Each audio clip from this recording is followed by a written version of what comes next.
referencias al Antiguo Testamento, ley, circuncisión, promesa, etc. Así que hemos orado para que el Señor nos ayude y espero que así sea. Amén. Amén. En el pasaje que examinamos la semana pasada, el final del capítulo 3, abordamos el gran argumento de Pablo acerca de la justificación y su alcance. Pero solo para que nos ubiquemos en la línea de tiempo que hemos estado desarrollando acerca de esta carta, hemos estado viendo que Pablo tiene como propósito visitar la iglesia de Roma. Tenía ese deseo porque era una iglesia muy importante en aquella época para el avance del evangelio.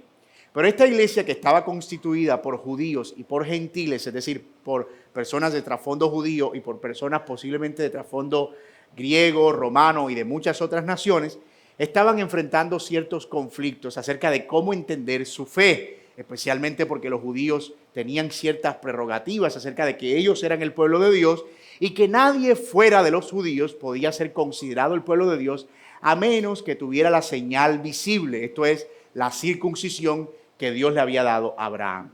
El argumento de Pablo entonces empieza a desarrollarse en esa dirección y lo primero que él hace es decir, miren, en realidad, como todos estamos en pecado, todos necesitamos la gracia del Señor. Así que todos podemos llegar a ser el pueblo de Dios. Y él prueba entonces en los capítulos 1 y 2 que todos estamos bajo pecado, mostrando que no hay justo ni siquiera uno, ni judíos, ni gentiles, ni colombianos, ni israelitas, de ninguna nación. Todos hemos quebrantado la ley de Dios escrita en nuestros corazones y, en el caso de los judíos, la ley de Moisés. Así que nadie tiene excusa. Entonces Pablo reduce todo esto a la idea de que el único camino para la salvación es creer en el evangelio de Jesucristo. Porque en el evangelio Dios revela su justicia solamente por la fe. Y explica en el capítulo 2 y a lo largo del capítulo 3 que la forma en la que se revela esa justicia es que cuando una persona cree en Cristo Jesús, el Señor le adjudica la justicia de Cristo. Es como si el Señor castigara en Cristo el pecado de esa persona y entonces la persona queda absuelta. La persona queda libre de su pecado y eso es lo que llamamos justificación. Es como el hombre es declarado justo delante de Dios sin que Dios viole su santidad. Es decir, Dios no deja de ser santo, no mira para el otro lado frente al pecado, sino que lo castiga en la persona de Cristo y la persona queda absuelta. Y Pablo dice, eso termina siendo verdad cuando creemos que eso sucedió a nuestro favor. Así que cuando Pablo expone todo esto, empiezan a surgir ciertas objeciones. Y esas objeciones van alrededor de Pablo, pero nosotros hemos aprendido de la ley que el verdadero pueblo de Dios son los hijos de Abraham. Nosotros hemos aprendido de la ley que los verdaderos hijos de Dios y el pueblo de Dios son los circuncidados. ¿Cómo es que tú dices ahora que cualquiera que tenga fe puede ser hijo de Dios? O puede ser hijo de Abraham, o puede ser parte del pueblo. ¿No será que estás equivocado, Pablo? ¿No será que estás ampliando demasiado el espectro para que aquí entre todo el mundo, incluso los gentiles? Y Pablo está diciendo, sí, en efecto, porque la fe, que es la que necesitamos para ser salvos, no fue dada a Abraham a causa de la ley ni a causa de la circuncisión, sino que fue dada para que todos pudieran tenerla. De hecho, Abraham no es el padre de la nación judía solamente. Ya ustedes se pueden imaginar que la mandíbula de los judíos se les estaba cayendo porque ellos tenían claro que Abraham era el padre solo de los judíos. Así que lo que hará el apóstol Pablo en este capítulo 4 es precisamente desarrollar esa idea que ya ha venido desarrollando en el capítulo 3 y que, si ustedes bien lo recuerdan, habíamos dejado en el sermón pasado en 3 implicaciones. En primer lugar, mencionamos en el sermón pasado que la salvación era solamente por la fe y no por las obras. Luego mencionamos que la salvación era para todos, no solo para los judíos. Y luego mencionamos que el papel de la ley no era salvar, sino revelar el pecado para llevarnos a Cristo. Pero si estuvo en el sermón pasado, recordará que mencionamos que Pablo estaba como comprimiendo esas ideas. Pues en este capítulo 4 lo que hace Pablo es desempaquetar esos 3 conceptos. Y todo este capítulo 4 desarrolla las 3 ideas del capítulo 3 de manera ordenada. Es como si Pablo ahora se sentara a explicar lo que ya dijo en esos 3 puntos al final del capítulo 3. Que la salvación es por fe, pum, pum, pum, pum, pum, pum. Que la salvación es para circuncisos e incircuncisos, pum, pum, pum, pum, pum, pum. Y que la salvación es para todos, porque la salvación no viene por la ley, sino por medio de la fe en Cristo Jesús. Pum, pum, pum, pum, pum. Y ya, hicimos pum, pum, pum, pum, pum a todo el capítulo 4. Y eso es todo el sermón. Dios les bendiga. ¿Qué más quisiera yo? ¿Qué más quisiera yo? Entonces, lo que vamos a desarrollar hoy es precisamente ese argumento, porque Pablo lo que hace para explicar su tesis, la salvación es solo por la fe, es para todos y es por medio de Cristo, es usar el ejemplo de Abraham, ni más ni menos. Y en este capítulo 4 usa el ejemplo de Abraham para ilustrar su punto. Y este es el argumento que vamos a desarrollar en la mañana de hoy. La fe de Abraham es el testimonio de que somos justificados solo por la fe. La fe de Abraham es el testimonio de que somos justificados solo por la fe. Permítame, solo para ubicarnos en la estructura, porque ustedes saben que soy obsesionado con los puntos y las estructuras, recordarle lo que fue el capítulo 3, cómo cierra Pablo el capítulo 3. Dice en el verso 27, ¿dónde está pues la jactancia? Queda excluida. ¿Por cuál ley? La de las obras. No, sino por la ley de la fe. Porque concluimos que el hombre es justificado por la fe aparte de las obras de la ley. Luego, en el verso 29 dice Pablo, ¿o es Dios Dios de los judíos solamente? ¿No es también el Dios de los gentiles? Sí, también de los gentiles. Porque en verdad Dios es uno, el cual justificará en virtud de la fe a los circuncisos y por medio de la fe a los incircuncisos. Y el 31 dice, ¿anulamos entonces la ley por medio de la fe? De ninguna manera. Al contrario, confirmamos la ley, porque la ley lo que hace es precisamente apuntarnos a Cristo. Entonces, si esto fuera un sitio web, tenemos 3 iconos aquí en este texto. El primero dice, ¿dónde está la jactancia? ¿Cómo es que el hombre es salvo? ¿Por las obras? Pablo dice, no, por la ley. Y vamos a hacer clic en ese primer icono, ¡pum! Y vamos a desarrollar eso en la primera parte del capítulo 4, en los versículos del 1 al 8. Pablo va a explicar ¿cómo es que es posible que el hombre sea salvo solo por la fe? Porque yo sé que eso es una idea que en el sermón pasado nos voló la cabeza y es una idea difícil de asimilar porque somos orgullosos, porque queremos pagar todo lo que se nos da, porque no podemos creer que nada sea de gratis. Entonces Pablo va a explicar cómo es que funciona. Luego vamos a hacer clic en el segundo icono donde Pablo explica que la salvación es para circuncisos e incircuncisos. Y lo vamos a desplegar en el capítulo 4 a partir del verso 19 y vamos a ir hasta el verso 17. Y vamos a explicar por qué es que creemos que la salvación es para judíos y para no judíos. Y finalmente vamos a hacer clic en el último botón del capítulo 3 para desplegar los versículos 18 al 25 y mostrar que la ley siempre tuvo la intención de llevarnos a Cristo. Por lo tanto, su utilidad no es salvarnos, sino llevarnos a Cristo. Entonces ya usted lo tiene claro. Lo que vamos a hacer hoy es amplificar el sermón pasado, explicar de dónde vienen esas ideas y Pablo va para eso a acudir al recurso de las Escrituras. ¿Todo esto de dónde viene? De la Biblia, de las Escrituras del Antiguo Testamento. ¿Estamos claros? Estamos claros. Me dio la tentación de crear un sitio web ahora, así, con todo esto y con la explicación. Así que vamos a ver nuestro primer encabezado. Vamos a hacer clic en nuestro primer icono. La justificación es solo por la fe, explicada. Versos 1 al 8 del capítulo 4 que hemos leído. ¿Qué diremos entonces? Que halló Abraham nuestro padre según la carne. Porque si fue justificado por las obras, tiene de qué jactarse, pero no para con Dios. Porque ¿qué dice la Escritura? Creyó Abraham y le fue contado por justicia. ¿Se acuerdan cuál era el último, lo que Pablo aborda en el verso 27? ¿Dónde está pues la jactancia? Bueno, aquí en el capítulo 4 dice, ¿de qué se jactó Abraham? Vamos a ir al ejemplo de Abraham. ¿De qué se jactó Abraham? ¿Se jactó de las obras? Dice Pablo. No, de ninguna manera. Porque a él se le contó por justicia su fe. Él fue justificado, él fue recibido, él fue aceptado delante de Dios, no por las cosas que hizo, sino solo por creer. Él está yendo, Pablo, directo al ejemplo más contundente que se podía ir cuando se debatía con un judío, Abraham. La estrategia de Pablo aquí es brillante porque él apela a la ley y a los escritos. No solo al testimonio de Abraham, sino más adelante veremos al testimonio de Moisés mismo. Perdón, de David mismo, de los escritos, de los salmos. Para demostrar que la palabra de Dios, las escrituras, que en el tiempo de Pablo era el Antiguo Testamento, yo no tenía más Biblia, que las escrituras del Antiguo Testamento apuntaban al hecho de que el hombre no puede ser salvo por sus buenas acciones o por sus buenas obras. Él no está apelando, como ustedes pueden ver, a un argumento filosófico ni a un razonamiento lógico. Él está yendo al testimonio de las escrituras y está yendo a la historia de Abraham. La pregunta que Pablo está resolviendo es esta: ¿cómo fue justificado Abraham? ¿Por las obras que hizo o por la fe que tuvo? Esa es la pregunta.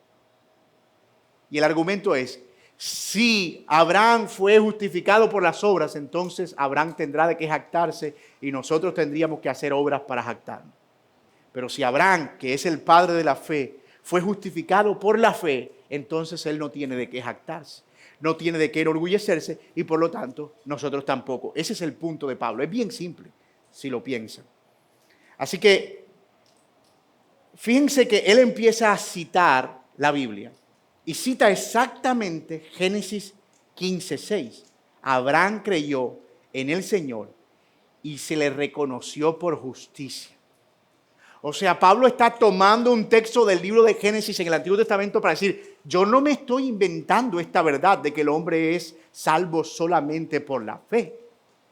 Abraham fue justificado también por la fe, según Génesis 15:6. Pero es interesante, o más bien necesario, que nosotros entendamos la línea del tiempo.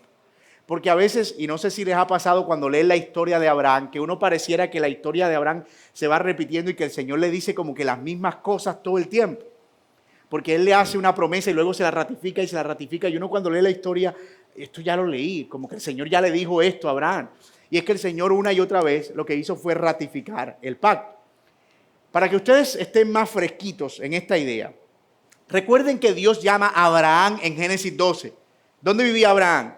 En la tierra de Ur de los Caldeos. O sea, Abraham era un pagano. Acaba usted de descubrir algo interesante. El padre Abraham era un pecador. ¡Ah! Y el Señor lo llamó para darle una promesa. Abraham tenía un linaje, pero vivía en una tierra rodeado de ídolos y muy probablemente familiarizado con esos ídolos y muy probablemente practicando la religión de esos ídolos. Pero de allá el Señor lo llama en Génesis 12 y le hizo una promesa. Esa promesa era que de él saldría una gran nación y en él serían benditas todas las familias de la tierra. Abraham obedeció y salió de esa tierra. En Génesis 15 el Señor reafirma esa promesa. Y en Génesis 15 el Señor le dice a Abraham otra vez: en ti y en tus simientes serán benditas todas las familias de la tierra. Y en ese momento es que dice el texto que su fe le fue contada por justicia. Pero, ojo, no fue sino hasta el capítulo 17, o sea, 12, 15, 17, después que Abraham había vivido muchos años, de hecho tenía 99 años, que Dios estableció la forma física del pacto, que era la circuncisión. Para el judío, la circuncisión, que era cortar el prepucio del bebé a los 8 días de nacido, para que ese prepucio le sirviera, o el cortar ese prepucio como la señal de que él era miembro de ese pacto. No hay una explicación en la Biblia por la cual el Señor dijo: córtenle el prepucio y no la uña del dedo gordo del pie chiquito o del pie izquierdo. El Señor dijo el prepucio. Algunos han intentado buscar explicaciones que era para evitar infecciones y no sé qué. No era una razón médica. Por alguna razón al Señor se le ocurrió que esa era la manera en la que Él distinguiría a su pueblo y no sabemos por qué. Si usted quiere, cuando llegue a la eternidad, va al trono del Señor y le pregunta: tengo una duda grande, Señor. ¿Por qué el prepucio y no la oreja? ¿O por qué el prepucio y no la nariz? Eso ya es asunto suyo. El punto es que Abraham simplemente establece ese pacto, pero esa era la forma visible, la forma externa en la que el Señor estaba certificando que tenía un pacto con Abraham. La pregunta es, ¿la circuncisión produjo el pacto o ya el pacto de Dios con Abraham existía antes de la circuncisión? Está claro, lo hemos visto, Génesis 12, Génesis 15, estaba anunciado y confirmado. Lo que hace la circuncisión es simplemente funcionar como señal externa. Ahora, habían pasado más de 14 años entre la declaración de justicia y la circuncisión, entre Génesis 15 y Génesis 17. La circuncisión entonces, y este es el punto de Pablo, no inauguró la promesa, sino que fue la señal visible de que Abraham ya había entrado en una relación con Dios basada en esa promesa. Y era justo delante de Dios antes de tener esa marca. Un judío no podía entender eso. Lo que entendía un judío era que la marca te hacía parte del pueblo. Y cuando Pablo está presentando esta verdad, está diciendo, no. Es que el padre del pueblo ya era del pueblo antes de que tuviera la señal del pueblo. Pablo lo que está diciendo aquí a los judíos es que pensar que a través de la circuncisión se entra en una relación de pacto con Dios es anacrónico. Niños que están aquí. Anacrónico es cuando ustedes dicen algo que es de un tiempo futuro, pero lo atribuyen a un tiempo pasado. Por ejemplo, si yo digo que en Troya, en la guerra de Troya, cuando entraron a la ciudad, explotaron unas dinamitas. Eso es anacrónico, porque la dinamita no existía para entonces, ¿verdad? Un anacronismo es cuando yo tomo elementos de una época y los llevo a una pasada. Entonces Pablo está diciendo, pensar que entrar al pueblo de Dios se hace por la circuncisión es anacrónico porque ya la promesa existía antes de la circuncisión. O sea, el argumento es realmente claro. O sea, para mí la discusión debió terminar ahí, porque Pablo no está apelando sino al testimonio mismo de las Escrituras. La circuncisión, otra vez, no inauguró la promesa, sino que fue la señal visible. Ahora, fíjense que Génesis 15, 6 no dice que Abraham se circuncidó y le fue contada por justicia. Creyó. Ese es el punto de Pablo. Creyó. Abraham no cumplió ninguna ley, porque entre otras cosas, si no existía la circuncisión, la ley menos, porque la ley vendría en los días de Moisés, pero eso lo veremos ahorita. Así que Pablo está siendo muy claro en el punto. Pero, por si no queda claro, lo que Pablo quiere mostrar no es tanto el aspecto de tiempo y de cuándo ocurre qué cosa, sino mostrar qué es lo que ocurre realmente cuando alguien cree. Él quiere mostrar que no solo al creer entramos en una relación de pacto, sino que sucede algo con relación a nuestro pecado. Sucede algo que hace que ahora estemos delante de Dios y podamos ser declarados o vistos como personas justas. Hasta ahora, uno no puede conectar el hecho de que la fe de Abraham lo hizo justo y limpio de su pecado, porque en Génesis no vemos que Abraham fue justificado y ya era visto sin pecado. Así que Pablo, para complementar la idea de qué es lo que significa ser justificado y mostrar que ser justificado es como que ser declarado que tus pecados han sido borrados, usa una segunda prueba, que es el libro de los Salmos. Y en el libro de los Salmos, miren a quién cita él, ni más ni menos que en el versículo 6 dice, como también David habla de la bendición que viene sobre el hombre a quien Dios atribuye justicia aparte de las obras. ¿Y qué dice? Bienaventurado aquellos cuyas iniquidades han sido perdonadas y cuyos pecados han sido cubiertos. Bienaventurado el hombre cuyo pecado el Señor no tomará en cuenta. ¿Qué está haciendo Pablo aquí? Conectar la idea de la justificación con la idea del perdón de pecados. Y él está usando el ejemplo de David y no podía haber un ejemplo más perfecto que el de David. Esta es una referencia posiblemente al Salmo 32. Y lo que está haciendo el apóstol Pablo aquí es decir, miren, David pecó y pecó grandemente contra Dios. Pero una cosa que David encontró fue el perdón de Dios. Y déjenme decirlo, David no encontró el perdón de Dios porque hizo buenas acciones, ni porque él fue a ofrecer un acto de redención. Él recibió el perdón de Dios por la pura gracia del Señor o por el puro acto de bondad y de misericordia del Señor. David, habla de eso en el Salmo 51, cuando Él dice, ten misericordia de mí, oh Dios, conforme a tu misericordia hacia tus multitudes de piedades y de bondades, porque contra ti he pecado y contra ti he hecho lo malo ante los ojos de Dios. Lávame de mi maldad, límpiame de mi pecado. En maldad he sido formado, en pecado me concibió mi madre. Hazme oír gozo y alegría y se recrearán los huesos que has abatido. David hace un salmo precioso. Y al final del Salmo 51, él hace una reflexión y él dice, porque tú no quieres sacrificios que yo podría dar,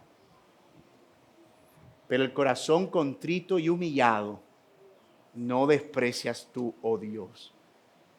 David está diciendo, yo podría ahora mismo mandar a sacrificar 50,000 ovejas para que perdones mi pecado. Podría hacerlo, pero tú quieres un corazón contrito y humillado. Es decir, no había nada que él pudiera hacer para recibir la bienaventuranza del perdón, porque era una iniciativa de parte de Dios. Y me encanta lo que Pablo está haciendo aquí, porque si nosotros tomáramos esto como un debate con un judío, él está haciendo lo que se debe hacer cuando se debate con un judío: citar la ley y los escritos. Citar a Moisés y los escritos. Los judíos dividían la ley en 3 partes: la ley, los profetas y los escritos. La ley eran los 5 primeros libros de la Biblia. Los profetas eran los profetas, oh sorpresa, y los escritos eran Salmos, Proverbios, Eclesiastés, los escritos poéticos, incluso el libro de Job. Entonces, cuando tú querías citar algo, tú debías llamar mínimo a 2 testigos. O sea que si tú querías probar una verdad, tú tenías que tomar argumentos mínimo de 2 fuentes o compilaciones distintas. Bien fuera de la ley y los profetas, bien fuera de la ley o los escritos. No sé si en algunas ocasiones ustedes han leído al Señor Jesucristo que dice la ley y los profetas, o como bien dice la ley y los profetas, o que cumplió la ley y los profetas. Esos son los 2 testigos. Ley y escritos, para mostrar que es por la gracia. Ahora, yo creo que si Pablo hubiese tenido más tinta, hubiese citado a los profetas y muchas profecías que vemos también en el Antiguo Testamento, donde se muestra que el Señor habría de perdonar al hombre por su misericordia y por la fe. Así que yo creo que queda muy claro el punto de Pablo. Pudiéramos seguir dando vueltas alrededor de esto, pero parece muy claro lo que Pablo quiere probar, y es que la salvación, en este caso el perdón de los pecados, no es el resultado de lo que yo hago, sino el resultado de una misericordia que Dios me transfiere cuando yo creo, cuando yo confío, cuando yo tengo fe, cuando tengo fe en el Señor. Ahora, es interesante que la fe que se menciona aquí se relaciona con esa confianza solo en la promesa del Señor, como la fe de Abraham, pero que el resultado implícito es el perdón de pecados. ¿Por qué esto es importante? Porque muchas veces a nosotros nos cuesta conectar la fe con el perdón. No entiendo cómo es que tener fe en el Señor Jesucristo puede resultar en que Él me perdona de mis pecados. Porque hemos acostumbrado a ver la fe muchas veces como una fuerza positiva que cree que Dios hará ciertas cosas en el futuro, y no como la realidad de que el Señor hizo cosas a favor nuestro en el pasado. Que el hecho de que Él haya muerto en mi lugar por mis pecados tiene un beneficio a mi favor. Y es muy difícil muchas veces nosotros ver esas realidades conectadas. Pero hermanos míos, nuestra vida cristiana depende estrictamente de eso. El texto dice que aquellos que tienen la fe de Abraham son bienaventurados porque el Señor no les toma en cuenta su pecado. Eso es el principal beneficio que nosotros recibimos cuando tenemos fe en el Señor Jesús. Hermanos, las personas que viven con culpa permanente, tratando de redimir sus pecados a punta de obras y buenas acciones, se equivocan. Y se equivocan precisamente porque no pueden ver al Señor con fe como el que perdona sus pecados. El perdón es un acto de fe y es nuestro llamado a creer en Él. Pero cuando creemos, recibimos la justicia del Hijo. A Él le fue transferida la culpa de nuestro castigo. Cristo llevó lo que nosotros merecíamos y por eso Dios nos declara justos sin que Él comprometa su santidad. Ahora, es bien cierto que un creyente puede vivir con el lamento de haber ofendido a Dios. Una cosa es no sentir que he sido perdonado y otra cosa es sentir el dolor por haber ofendido al Señor. Una persona puede recibir el perdón de Dios y todavía sentir mucha contrición. Eso es normal. Yo no esperaría que alguien que ha pecado gravemente contra el Señor vaya al Señor, confiese su pecado y salga del cuarto. Soy un monstruo. He entendido el Evangelio y la fe. Acabo de confesar mi pecado. He puesto mi fe en el Señor Jesucristo y todo ha sido perdonado. No, porque a uno le duele el pecado. Es como cuando uno ofende a los padres y los padres le perdonan. A uno le queda ese... ¿Cierto? Y está ahí. Y el padre está diciendo, ya, cálmate. Hasta que le dice, ¿no quieres que te pegue otra vez?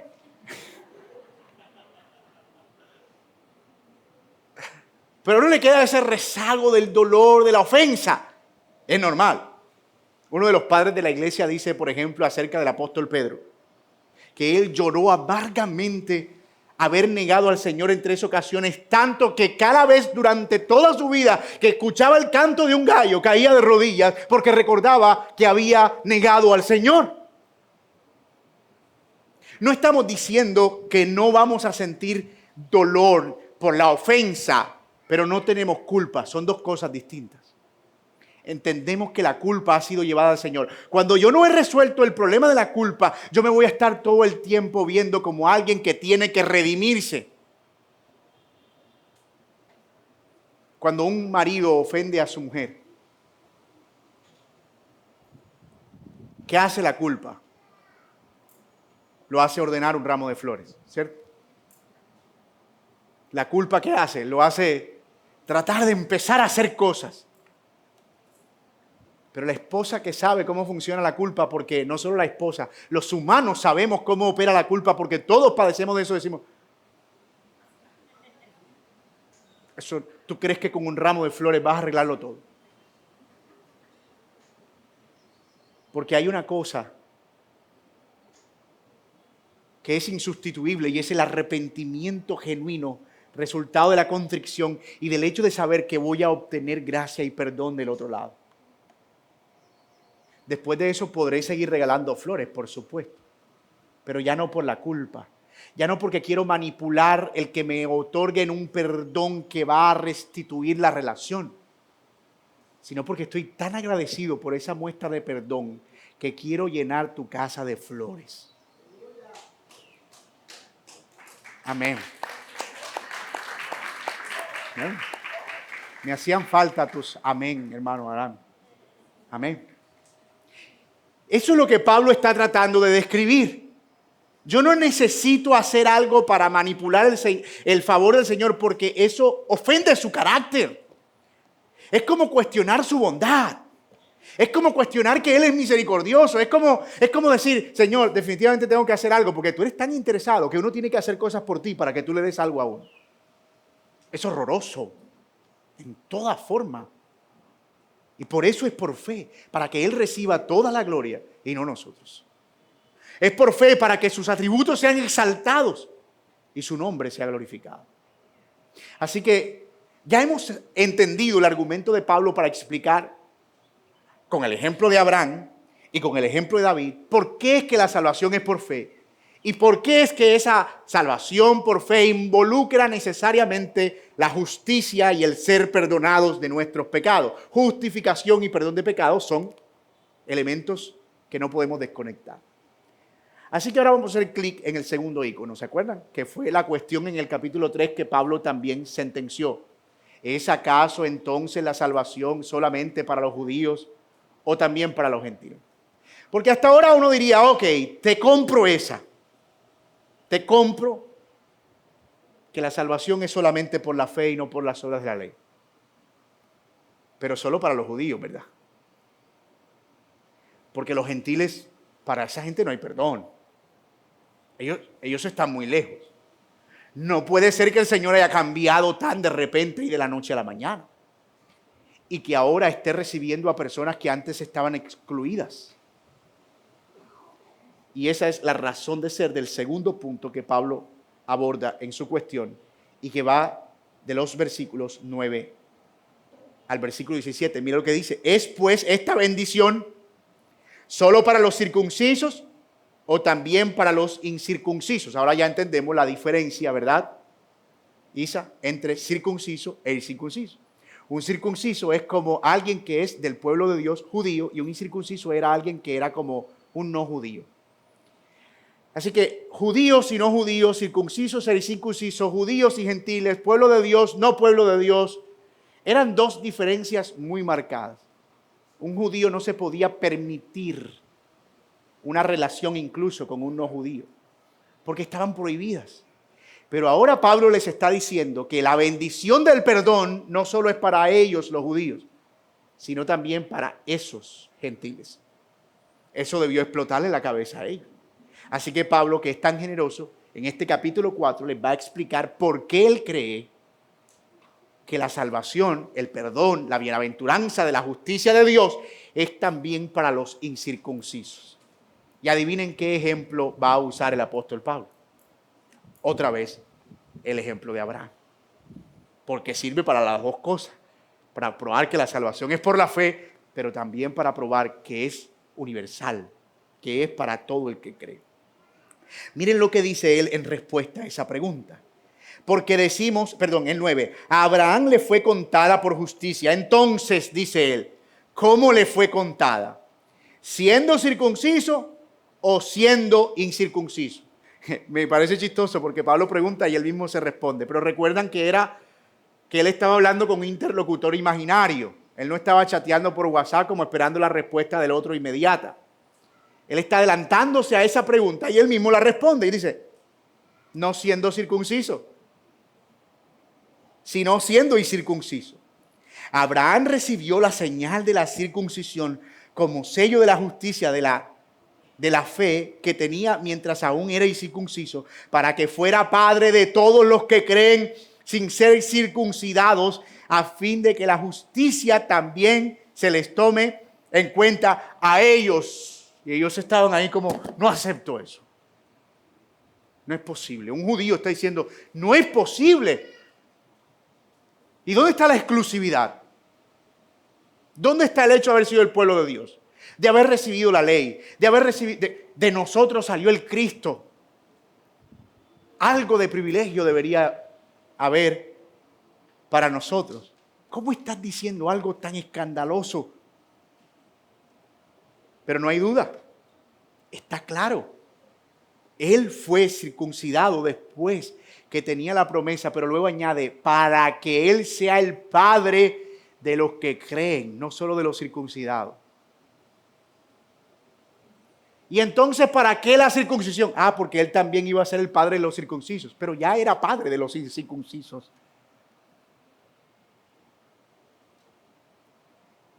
No, pero debió ser primero circunciso y después circunciso. Bueno, ya es una discusión de orden. Pero en el plan del Señor y en cómo Él revela todo, Él dice, primero, Él recibió la promesa cuando no era circuncidado, para ser el modelo de fe de todos aquellos que no iban a ser circuncidados. Eso es interesantísimo. Volviendo a las ilustraciones matemáticas, este es el conjunto A de los incircuncisos que contiene al conjunto B. Y dirían los matemáticos, entonces, ¿qué gracia tiene el conjunto B? Desármenlo y déjenlo ahí. El conjunto A que contiene a todas las letras del alfabeto y el conjunto B que contiene las vocales. Y entonces, ¿qué sentido tienen el conjunto de las vocales si son el alfabeto? Pues las vocales son las vocales. Algún propósito habrá en distinguirlas. Pero esta es más o menos la idea. El conjunto A que contiene a todos los incircuncisos, porque además uno nace incircunciso. O sea, uno no nace siendo circunciso. Uno nace incircunciso. Pero luego el Señor de ahí hace como un subconjunto. Y ahí mete a los circuncisos para darles a ellos la ley y para a través de ellos transportar la promesa del Mesías. Era necesario para ese propósito. Pero la promesa en general era dada a todos en principio. A mí me encanta.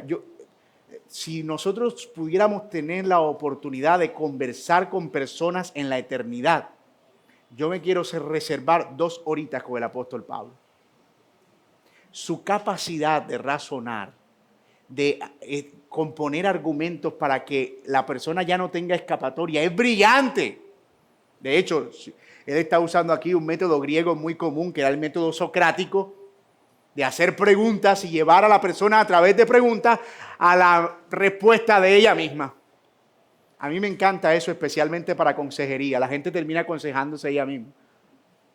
Tú le vas haciendo preguntas y al final te dice, yo no sé ni para qué vine. Gracias, pastor. Chao. Bueno, Pablo está haciendo más o menos lo mismo, ¿cierto? Y llevando a los hermanos precisamente a ese asunto. Pero fíjense que aquí Pablo introduce una palabra que es clave: promesa. Hasta ahora no la había introducido. Promesa. Él recoge todo esto de que el hombre es salvo solamente por la fe en esa sola palabra, promesa. Y una promesa debe entenderse aquí como un pacto inquebrantable, unilateral de parte de Dios. De hecho, una promesa es naturalmente unilateral. Una persona te puede devolver una respuesta a una promesa que tú le haces, pero eso no condiciona la promesa que tú le haces. Dice, yo te prometo que el 25 de diciembre te voy a regalar una bicicleta. O te voy a regalar un carro, o te voy a regalar una moto. Ese es tu compromiso. Y esa persona puede decir, pues yo te prometo que el 26 de diciembre yo, qué sé yo, te voy a regalar un pudín. Eso es tu problema, pero mi promesa no depende de eso. Entonces, una promesa tiene, en este caso, la característica de ser unilateral. Es un pacto que Dios hace. Dios está comprometido consigo mismo a proveer salvación por medio solamente de la fe. Y eso es interesante porque es opuesto a la ley. La ley sí era condicional. Si haces esto, obtendrás esto. La promesa no. Entonces lo que Pablo está contraponiendo es esto. Hubo una promesa incondicional antes que hubiera una ley condicionada. Esa es la idea del apóstol Pablo. Así que los que ahora están en el Señor, lo están antes de que existiera cualquier forma de ley. De hecho, él dice en el verso 13, porque la promesa a Abraham, no a su descendencia, de que en él sería heredero del mundo, no fue hecha por medio de la ley, sino por medio de la justicia de la fe. Porque si los que son de la ley son herederos, vana resulta la fe y anulada la promesa. No pueden haber 2 cosas al mismo tiempo. Yo no puedo hacer una promesa y luego ponerte una condición, porque entonces una de las 2 tiene que prevalecer. No pueden estar las 2 al mismo tiempo. Por la naturaleza de una promesa y un acuerdo bilateral. Y dice el versículo 17 o 16, por eso es por fe, para que esté de acuerdo con la gracia, a fin de que la promesa sea firme para toda la posteridad, no solo a los que son de la ley, sino también a los que son de la fe de Abraham, quien es padre de todos nosotros, como está escrito, te he hecho padre de muchas naciones delante de aquel en quien creyó, es decir, que da vida a los muertos y llama a las cosas que no son como si fueran. Te voy a decir por qué este argumento me parece brillante de parte del apóstol Pablo. Él está diciendo, si nosotros optáramos por el camino de la ley, para decir que el hombre, cuando hablamos de la ley, estamos hablando de la ley que Moisés dio, los mandamientos y todo este código. Si optamos de que el hombre es justificado delante de Dios por guardar las obras de la ley, hay un problema con eso. ¿Cuál es el problema? Que tendríamos que hacer que la ley sea para todo el mundo.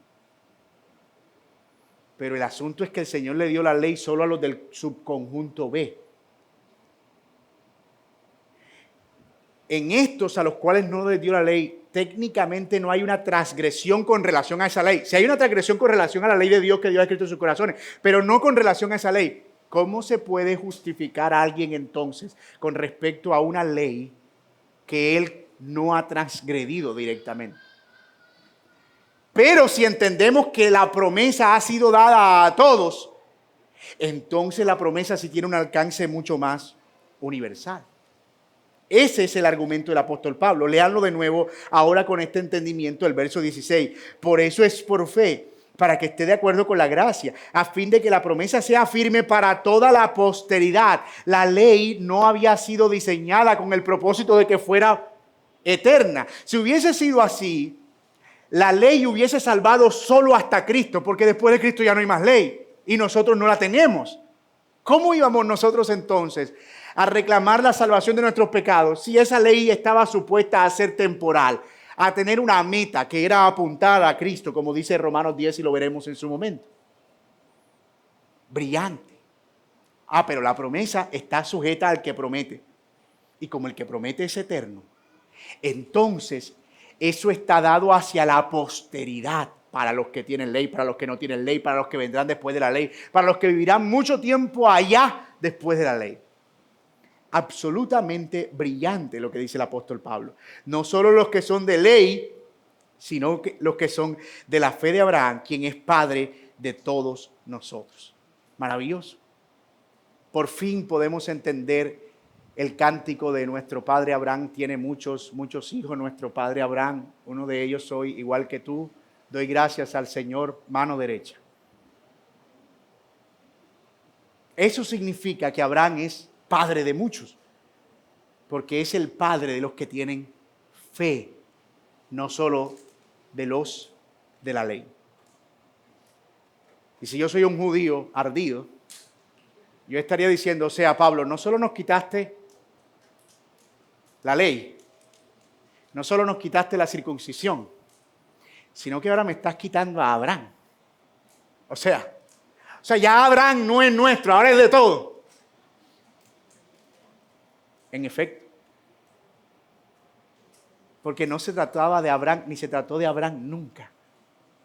Se trató de uno que sería universal, que sería de todos. Abraham solo prefiguraba algo. Él era una simiente, y una simiente que se encarnaría en uno que sería el Salvador de todos.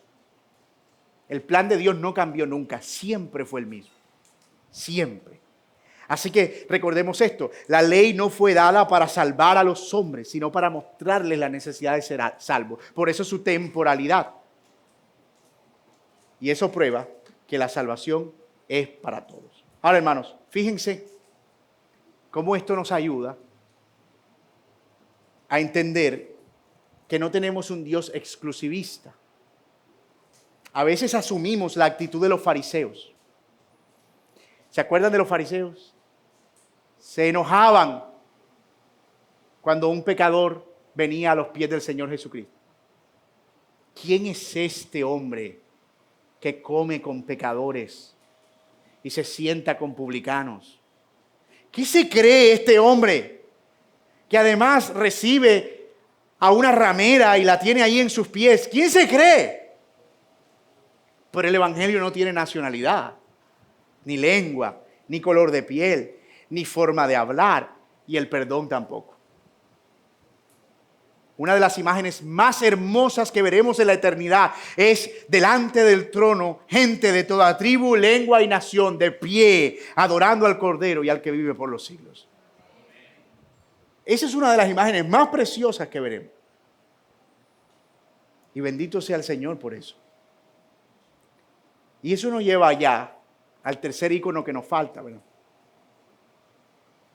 ¿Qué tiene esto que ver con nosotros? ¿Cuál es ese tipo de fe? ¿Cómo es que no es ley sino fe? Y si no es ley sino fe, ¿cómo es esa fe? ¿En qué? Porque, digamos que yo tengo que poner fe como la de Abraham. Pero tú me estás diciendo que yo tengo que poner fe en Cristo. Pero Abraham no creyó en Cristo. Eso sería un anacronismo. Usaría tu propio argumento para rebatir tu argumento. Aclárame en qué fue lo que creyó Abraham y en qué es lo que debemos creer nosotros. Y eso es lo que Pablo hace en los versículos 18 al 25. Describir la fe de Abraham que se opone o que se contrapone a la ley. Y hermanos, déjenme decirles, yo les agradezco tanto la atención que ustedes me están teniendo hoy.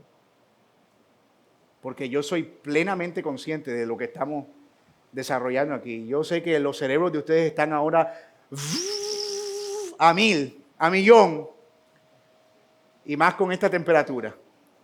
Pero nos queda este pedacito que es importante para cerrar el argumento del apóstol Pablo, la descripción que él hace del tipo de fe de Abraham. Permítanme leerlo. Él creyó en esperanza contra esperanza. Aquí está Pablo describiendo la fe de Abraham para llegar a ser padre de mucha gente, conforme a lo que se le había dicho. Así será tu descendencia. Y no se debilitó en la fe al considerar su cuerpo que estaba ya como muerto, siendo casi de 100 años, o la esterilidad de la matriz de Sara. Tampoco dudó por incredulidad de la promesa, sino que se fortaleció en fe, dando gloria a Dios, plenamente convencido de que era también poderoso. Óiganlo de nuevo. Sino que se fortaleció en fe, dando gloria a Dios, plenamente de que era también poderoso para hacer todo lo que había prometido. Aquí está amplificando el apóstol Pablo una verdad que ya vimos en el verso 17 y que tuvimos en la lectura. Él da vida a los muertos, Él perdona pecados y es para todos. Pero eso viene como resultado de la fe. Y si ustedes piensan en realidad en qué es lo que resulta de la fe, que es que un muerto viva, que un pecador sea perdonado, uno puede más o menos entender en qué debería estar la fe, en algo que resuelva ese problema, definitivamente. Una de las razones por las que Dios demoró en enviar a su hijo o el hijo a Abraham y a Sara fue para permitir que toda su fuerza natural decayera casi hasta desaparecer. Si Dios hubiese traído el hijo de Sara en el momento en el que ellos salen de la tierra, estaba fácil. Pero el Señor permitió que llegaran casi al final de sus días, para que toda fuerza natural decayera. Era inconcebible que un hombre de casi 100 años pudiera tener un hijo, pero más inconcebible que una mujer de casi 100 años pudiera tener un hijo. Por eso el día que el Señor le hizo la promesa, ustedes se acuerdan que Sara se echó a reír y pensó que no la habían visto. No sé cómo fue esa risa, pero debió haber sido algo... Razones tenía Sara para reírse, o sea, porque ella además dormía con su esposo, o sea, era una forma de decir, Señor, yo sé, Señor, yo qué sé, o sea, te estoy diciendo, son 100 años y yo, ¿de dónde flores si no hay jardín? Y ella se echa a reír, por eso Isaac se llama precisamente el hijo de la risa. Era inconcebible. Desde el punto de vista reproductivo, ambos estaban muertos. No había posibilidad alguna. Pero Abraham, que no andaba por vista, andaba por fe en lo que Dios promete y en lo que cumple. Pablo dice que Abraham no se debilitó en la fe al considerar su cuerpo muerto, porque efectivamente no estaba confiando en él. Estaba confiando en el Dios que había hecho la promesa.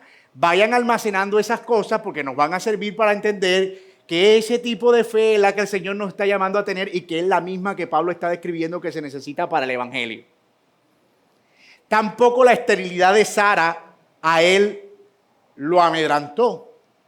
Abraham veía la realidad. Él no estaba diciendo, declaro y decreto que yo estoy vivo, que ese vientre se abre, que esa... No, él estaba claro en su realidad. Ahí no hay nada. Todo esto está muerto, polvo y ceniza. No hay forma. Pero como esto no lo prometí yo, sino el Señor. Sabía que humanamente era imposible, pero su fe no dependía de lo que él podía hacer. Dependía de lo que Dios había prometido. De hecho, me encanta el texto porque dice que él estaba plenamente convencido. Es una forma de decir, él no tuvo ni un ápice de duda que Dios lo iba a cumplir. Y no porque él quisiera un hijo.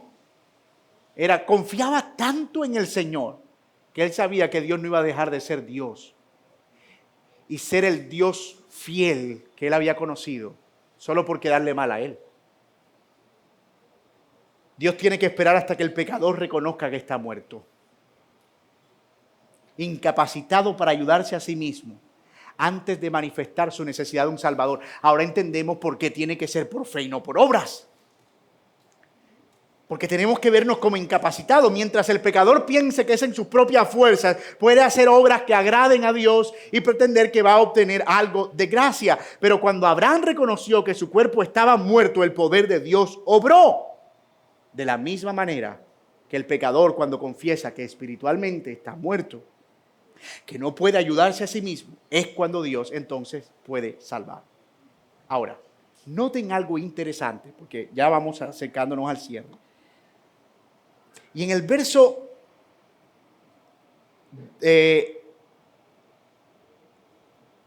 23 dice el apóstol Pablo, y no solo él, o por él fue escrito que le fue contada. Aquí es donde Pablo ahora trae toda esa historia de Abraham a nosotros. Dice, sino que también por nosotros, a quien será contada como los que creen, ojo aquí, al que levantó de los muertos a Jesús nuestro Señor. Muerte, vida, fe, Abraham. Abraham, muerte, nada. Abraham, fe, vida. Ahora, para nosotros, muerto, nada. Pecador, muerto. Ahora nosotros, fe, vida, resurrección, vida, perdón.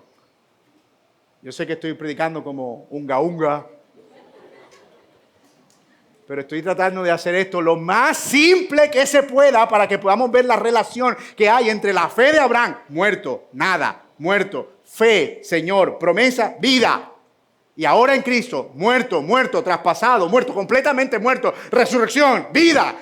Pablo está conectando estas dos realidades, es decir, es la misma fe, exactamente las mismas cosas, por eso es el Padre de la fe de todos y es nuestra fe. Cuando tú tienes fe, como Abraham, estás teniendo fe en el mismo Señor y la misma obra que recibió Abraham, el ser justificado, es la que recibimos nosotros en respuesta.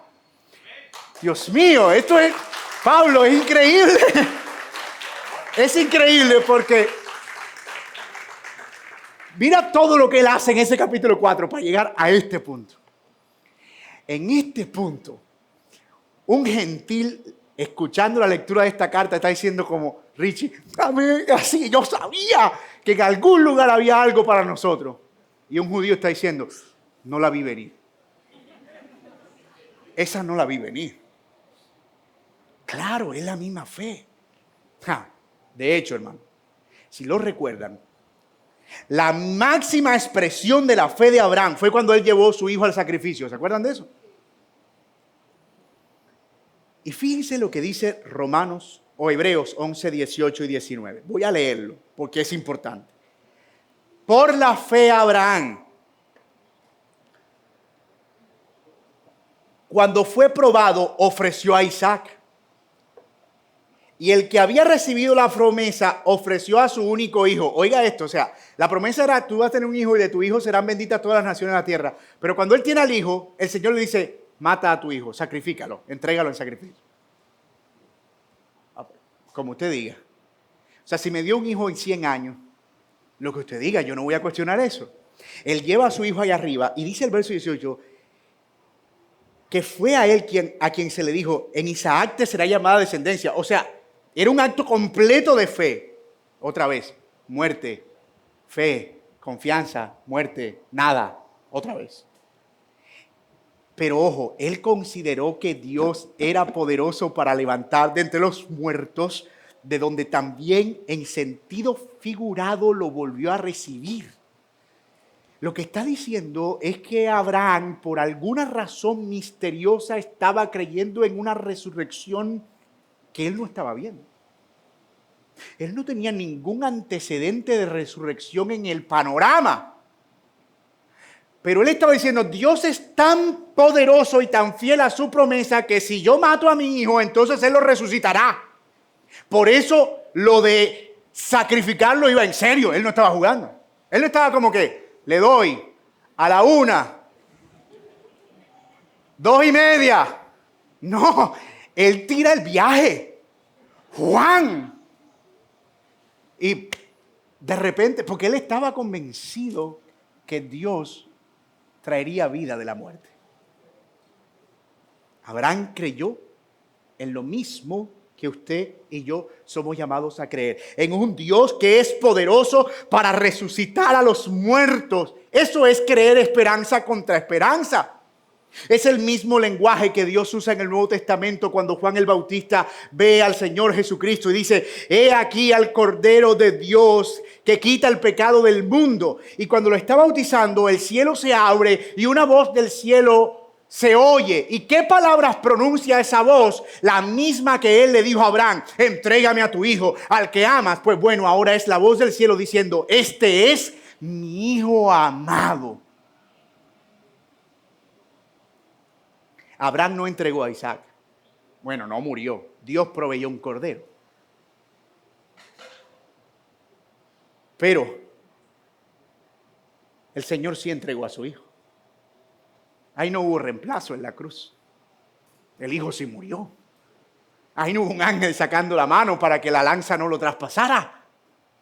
A sus ángeles pudo haber llamado y sus ángeles pudieron haberle librado de la muerte, pero no. Él entregó a su hijo. ¿Por qué? Porque él sí resucitó a su hijo de entre los muertos. Isaac murió luego y fue enterrado y lo veremos en la resurrección final. Pero el Hijo de Dios murió y fue enterrado y resucitó al tercer día de entre los muertos para que ahora nuestros ojos le contemplen y, creyendo en esperanza contra esperanza, tengamos el testimonio vivo de que Dios perdona pecados, de que el Señor da vida a los muertos, de que el Señor es fiel y cumple a su promesa. Esa es la fe de Abraham y esa es la fe que somos llamados a tener y a proclamar. Amén. La resurrección de Cristo es la prueba de que Dios aceptó el sacrificio de su propio Hijo. Él vive, hermanos. Y Él vive como el testimonio de que nuestros pecados han sido perdonados. De que el inocente murió por el culpable. De que la culpa ya está pagada. No hay duda. Solo tienes que creer. Solo está llamado a creer. Jesús fue entregado a morir por causa de nuestras transgresiones y fue resucitado por causa de nuestra justificación. Si Cristo no hubiera resucitado, dice el apóstol Pablo en 1 Corintios 15, aún estaríamos en nuestros pecados. Vana sería nuestra, dígalo, fe. No tendríamos certeza de que fue un sacrificio suficiente. Y posiblemente estaríamos haciendo peregrinaciones a Jerusalén para ver si de repente la tumba se abre. Pero Él resucitó. Y eso significa que la deuda fue pagada, que Dios quedó satisfecho y que ahora los pecados pueden ser justificados sin que Dios viole su propia ley ni su propia justicia, sin que contradiga su propia santidad. Esa es la fe que se nos pide. Creer en un Dios que da vida a los muertos. Abraham creyó que Dios dio vida y Dios le dio vida. Con esto cierro, hermanos. Abraham es la prueba de que todo lo que Pablo ha venido diciendo es cierto. Fue justificado por la fe, no por las obras, lo cual elimina la jactancia. Fue justificado antes de la circuncisión, hablando de Abraham, y antes de la ley, lo cual implica que es la puerta abierta para todos. Y creyó en lo imposible, lo cual nos conecta directamente con nuestra fe en la resurrección de nuestro Señor Jesucristo. De modo, mi amigo, que si tú estás aquí y tú no tienes al Señor Jesucristo, yo espero haberte persuadido de que tú no necesitas otra cosa sino creer. Tú solo necesitas confiar. Tú no puedes hacer nada para salvarte a ti mismo. Tú no puedes fabricar tu propio sistema y tu propio camino para venir al Señor. Cristo ha pagado la deuda. Solo debes mirar a Él y decir: Él ha muerto por mis pecados. Él ha muerto para que yo tenga vida. Y el Señor ha prometido que Él perdonará nuestros pecados y librará nuestras culpas. Qué esperanza tan gloriosa, mis amados hermanos. Vamos a orar. Pongámonos de pie.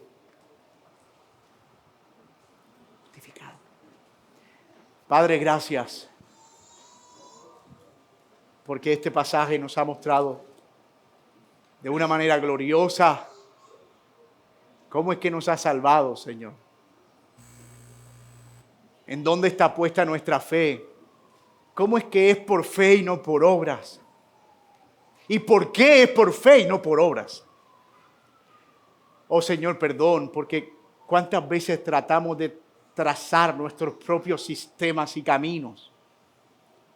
para acercarnos a ti cuando hay un solo camino y es la fe en el Hijo de Dios. Oh Señor, gracias, porque a diferencia de Isaac, tú sí moriste y fuiste a la tumba, pero también a diferencia de Isaac, resucitaste al tercer día de entre los muertos para hacer la confirmación de la vida entre nosotros.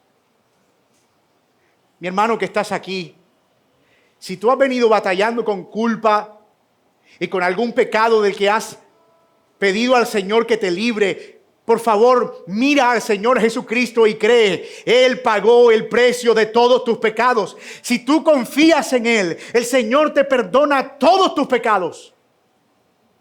No tienes por qué llevar sobre tus hombros la culpa de lo que no puedes redimir y de lo que no puedes pagar. Deja ya de poner todas tus fuerzas y empeñarte en hacer cosas por algo que el Señor ya ha hecho y está disponible para ti solo por la fe. Y dedícate a concentrar todas tus fuerzas en llenar su casa de flores. En dar gloria a Cristo por el perdón. Él nos ha justificado. Y por la fe en el Hijo de Dios hemos recibido el perdón. Por eso a Él y solo a Él sea la gloria por los siglos de los siglos. Amén y amén.